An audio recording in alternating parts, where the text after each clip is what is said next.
Hey, hi, and hello, everyone. Anthony Fantano here, Internet's busiest music nerd. I hope you're doing well, and it's time for some thoughts on some tracks that have dropped over the past week. Oh, whether I loved them or hated them, they are linked down below so you can check them out for yourself.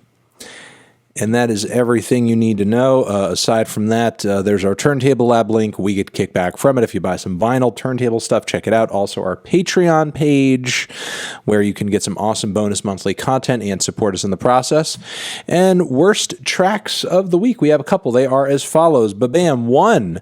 This new one from M.I.A. Extremely disappointing.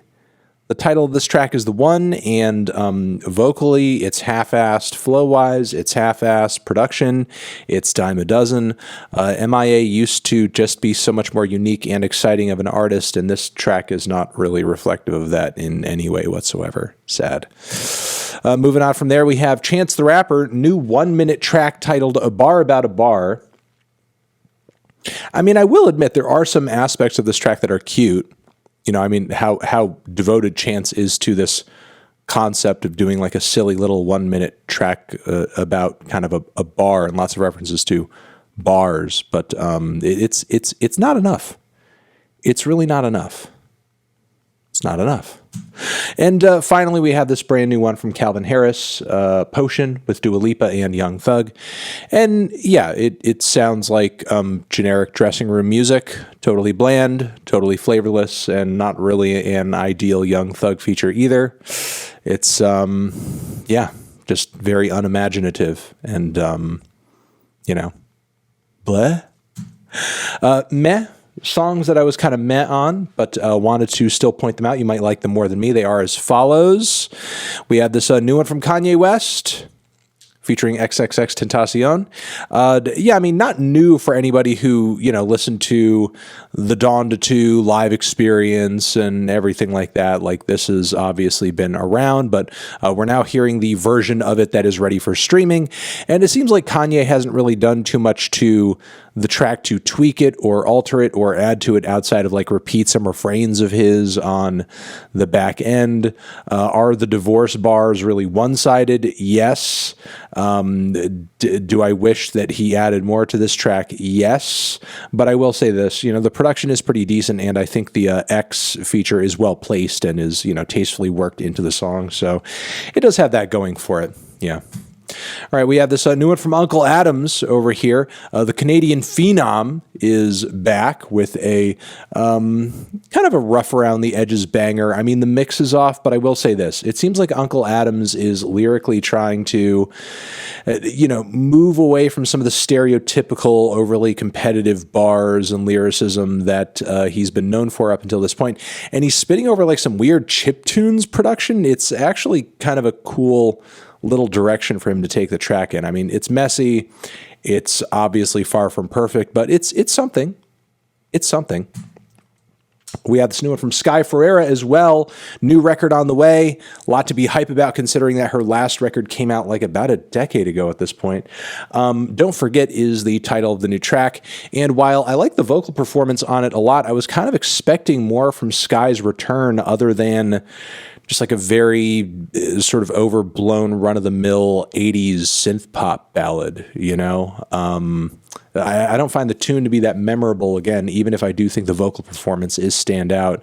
And yeah, I just think the production could have been more standout and interesting considering how long we've been anticipating this return. But, you know, it is what it is, I suppose.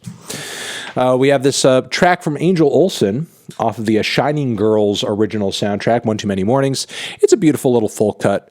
You know, not too much in terms of structure or build or anything like that, but I do like the chords of the track quite a bit. Angel Olsen's vocal performance is quite intense toward the end, so there is a real kind of emotional passion to this one that I like a lot. It's a cool little ballad.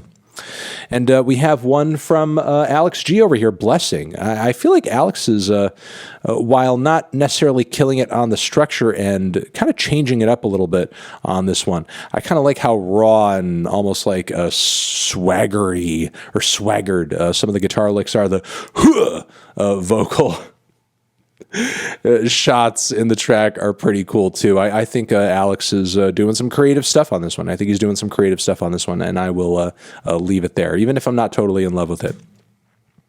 All right, best tracks of the week. We have a couple. We have a few. They are linked below and as follows. We have a new one from Superorganism, On and On and On. This one reminds me of almost like a quirked up version of a 90s radio pop cut. I dig it quite a bit. I think it's very fun. We have this new one from Rico, Nasty, Intrusive.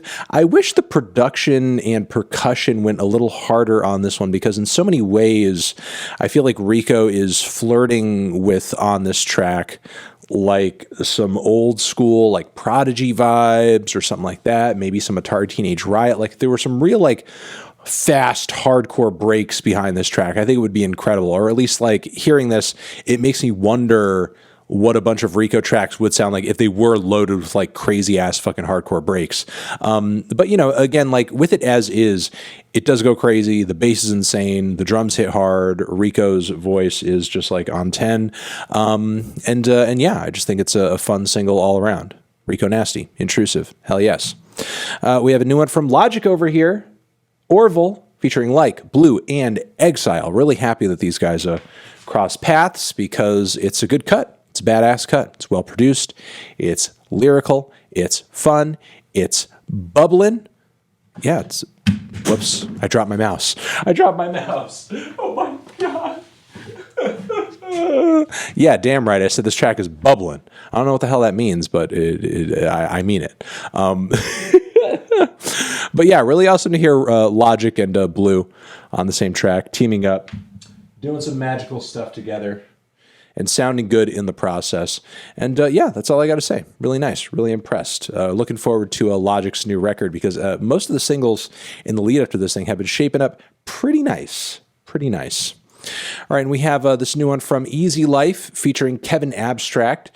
It's a nice little alternative pop cut with a nice strong kind of piano spine kind of backing the whole thing, bit of a bedroom pop flair as well. Kevin's verse on it is very solid, and you know, it's all very pretty and low key and a bit melancholy as well. Check it out. It's a good cut again all around. Dear Miss Holloway is the title of it. And we have this new one from Courting over here. Loaded, awesome, fantastic, explosive post-punk cut. Badass from front to back. Really, really digging it. Looking forward to the new record for sure. And we have this new one from The Garden as well, Freight Yard. A fantastic little experimental rock and punk cut with lots of switch-ups, lots of insane riffs, lots of wild energy. I'm typically, you know, very on the fence or wishy-washy with The Garden. Some tracks like really do it for me, some tracks don't. I would say this is an instance of one of the tracks really doing it for me. And that has been the weekly track roundup, everybody. Hopefully you got some good recommendations out of this one. I know I did. I'm going to go check out the tracks that I liked. And again, regardless, everything I talked about is linked down below. And I will see you in the next one. Anthony Fantano, Weekly Tracks, forever.